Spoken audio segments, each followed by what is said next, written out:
Senate, ito po yung pangatlo. Senate Bill number 2810.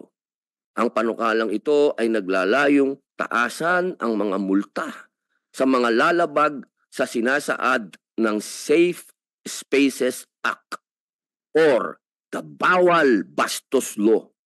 Ito po'y binasa ko, napakaganda po ng batas na ito.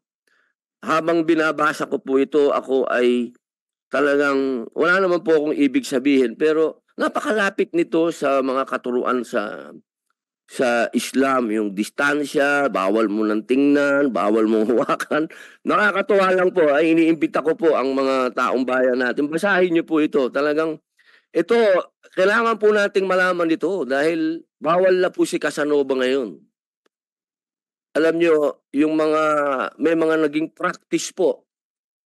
Hindi lang po ito practice ng mga kalalakihan, ano? Pati po ang kababaihan, meron na po talagang nakasanayan. Dahil alam nyo, ang henerasyon natin, iba't iba umiikot ang henerasyon. Ang henerasyon ngayon, iba na sa henerasyon namin. Marami doon sa henerasyon namin na hindi mo na pwedeng gawin ngayon. Dahil lalabag ka na rito sa batas na to.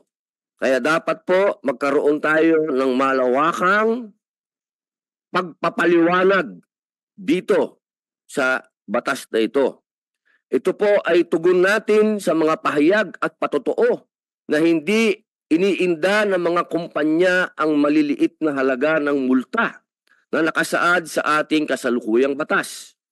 Nagdagdag din po tayo ng exemplary damages mula sa mga employer kung magkakaroon ng conviction sa mga nakasuhan ng harassment sa lugar ng trabaho. Kasalukuyan po ay binubusisi rin po namin